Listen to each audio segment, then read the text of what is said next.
এই ম্যাথটা একটু লক্ষ্য করো। এই ম্যাথের ক্ষেত্রে দেখো এখানে এটা চাইছে হচ্ছে এম বলতে এমিটারের পার্ট এবং হচ্ছে ভোল্ট মিটারের পার্ট। এখন তোমাদের আরেকটা কথা এই ম্যাথের ক্ষেত্রে জানা দরকার যে যদি কোনো সার্কিটে এমিটার এবং ভোল্টমিটার লাগানো থাকে তখন মনে রাখতে হবে যে এমিটারের রেজিস্ট্যান্স খুবই নগণ্য, এজন্য এটার ক্ষেত্রে রেজিস্ট্যান্সের মান নাই বললেই চলে। তার মানে কি, এটা শর্ট অবস্থায় থাকে। আর ভোল্টমিটার এর রেজিস্ট্যান্স অনেক হাই রাখা হয়, এজন্য যখন এটি কারোর সাথে লাগানো হয় থাকে তখন এর জায়গাটা কী অবস্থায় রাখা হয়, ওপেন অবস্থায় রাখা হয়। আর এমিটার এ কারণে কি সিরিজে লাগানো হয়, কারণ এমিটারে যেহেতু রেজিস্ট্যান্স একবারে নাই, তার মানে এর জন্যই, কারণ কারেন্টটা কি প্রবাহিত করতে হবে। যদি এমিটারের রেজিস্ট্যান্স অনেক বেশি হতো তাহলে কি এমিটারের ভিতর দিয়ে কারেন্ট যাইতে পারতো। এই কারণে এমিটারের রেজিস্ট্যান্স কি নগণ্য করা হয় থাকে। আর ভোল্টমিটার, যদি ভোল্টমিটারের মধ্যে দিয়ে কারেন্ট যায় তাহলে সে ভোল্টেজটা পরিমাপ করবে কিভাবে, সে নিজেই তো একটা ড্রপ করবে।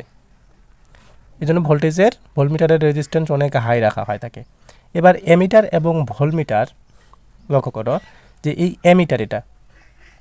এমিটারের রেজিস্ট্যান্স যেহেতু নাই, তার মানে এটা এই জন্য সিরিজে লাগা হয় এবং ভোল্টমিটার লাগানো হয় কিসে, প্যারালালে। এবার কোনো কারণে যদি এমিটার প্যারালালে লাগানো হয় তাহলে কি, যেমন দেখো এটার ক্ষেত্রে, তাহলে এটা কি, এর রেজিস্ট্যান্স তো নাই, কারেন্ট কি শর্ট পথ দিয়ে যাইতে পছন্দ বেশি করে, তাহলে কি দরকার আছে বাধা দিয়ে যাওয়ার, শর্ট পথ দিয়ে চলে যাবে। তার মানে যার প্যারালালে এমিটার লাগানো হয় সেই রেজিস্ট্যান্সটা কী অবস্থায় থাকে, তখন সেটা বাদ পড়ে যায়, কারণ ওপর দিয়ে কোনো কারেন্টই যায় না। আর ভোল্টমিটার যদি সিরিজে লাগানো হয়, যেমন এটা দেখো ভোল্টমিটার কি সিরিজে লাগানো হয়েছে না, কিন্তু ভোল্টমিটার লাগানো হয় কিসে, প্যারালালে। ভোল্টমিটার সিরিজের যেহেতু এর রেজিস্ট্যান্স অনেক বেশি, তার মানে এর জায়গাটা কী থাকে, ওপেন। তাহলে ওপেন যদি থাকে এপাশ দিয়ে কি কারেন্ট যাবে, তার মানে এটাও কি পড়ে যাবে, তখন বাদ পড়ে যায়। এই জিনিসটা আপনাদের মনে রাখা খুবই জরুরি যে ভোল্টমিটার লাগানো হয় কিসে, প্যারালালে, এবং ভোল্টমিটারের রেজিস্ট্যান্স অনেক হাই। এটা যদি কোনো সার্কিটে লাগানো হয় কারো সিরিজে, সেই জায়গাটা কি থাকবে, আমার ওপেন থাকবে। এবং এমিটার লাগানো হয় সিরিজে, এর রেজিস্ট্যান্স অনেক কম। যদি প্যারালালে লাগানো হয় তাহলে যার প্যারালালে লাগানো হবে সেটা কি হয়ে যাবে, বন্ধ হয়ে যাবে। তাহলে এই রেজিস্ট্যান্সের আমার কোনো কাজ নাই, এবং এখানে এটা যেহেতু ওপেন তাহলে এই রেজিস্ট্যান্সেরও কোনো কাজ নাই। তাহলে লক্ষ্য করো এখানে সাপ্লাই ভোল্টেজ দেওয়া আছে, তাহলে এই এখান থেকে যে কারেন্টটা বেরোবে সেটা পুরোটাই কি এমিটারের মতো দিয়ে যাবে, এবং এই কারেন্ট এখানে এসে কি দুই ভাগে ভাগ হবে না, একটাই পাশে যাবে একটাই পাশে আসবে। এই কারেন্টটা এই পাশে দিয়ে তো যেতে পারবে না, তাহলে কি একটাই পাশে এবং একটা এই পাশে যাবে।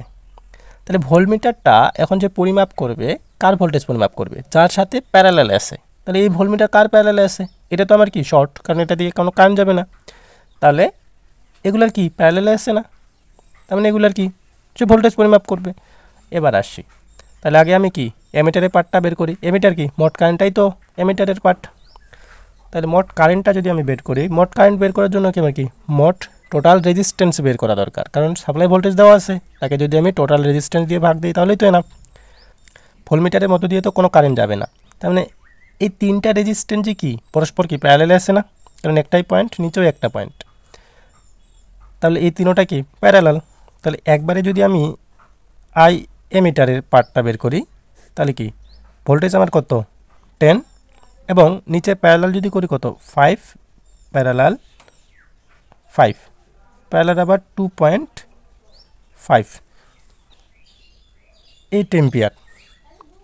এখানে যদি আমি যে কোনো একটা রেজিস্ট্যান্সের ভোল্টেজ যদি বের করি সেটাই তো এর পরিমাপ করবে, তাই না। আবার লক্ষ্য করো প্রতিটা রেজিস্ট্যান্সই 10-এর কি প্যারালালে আছে না, তার মানে ভোল্টমিটার কি সরাসরি সাপ্লাই ভোল্টেজের প্যারালালে আছে না। এর একটা প্রান্ত, এটা তো আমার দরকার নাই কারণ এটা দিয়ে কোনো কারেন্ট যাচ্ছে না, একটা প্রান্ত এই পয়েন্ট, এবং এই পয়েন্ট কি একই। আবার এখানে এমিটার তো আমার কি কোনো বাধা দেয় না, তার মানে এটাও এই পয়েন্টও একই। আবার এর নেগেটিভ পাশে তো এটা তো বোঝাই যায় যে ভোল্টমিটার তাহলে কি সাপ্লাই ভোল্টেজেরও কি প্যারালালে আছে, তার মানে ভোল্টমিটার অবশ্যই সাপ্লাই ভোল্টেজটাই শো করবে 10 ভোল্ট। তবে এটার ক্ষেত্রে এমিটার এবং ভোল্টমিটারের কাহিনিটা মাস্ট বি আপনারা মনে রাখবেন। এই ছোট্ট ছোট্ট ম্যাথগুলোই অ্যাডমিশনের ক্ষেত্রে আসে, কিন্তু এই ছোট ছোট ম্যাথগুলোই আমাদের খুব ভুল হয়ে যায়। এই ছোট্ট ভুলগুলোর কারণে আমরা, আর তারপর আমাদের ত্রিপুলিতে অনেক স্টুডেন্ট এই একটা ভুলের জন্য আমরা এক হাত পিছিয়ে পড়ি। যার কারণে আমাদের হয় না চান্স। যার সঠিক করার মানে কমনের ভিতর যে পার্সেন্টেজ বেশি দিতে পারবে তারই সাফল্য তত পার্সেন্ট বৃদ্ধি পাবে।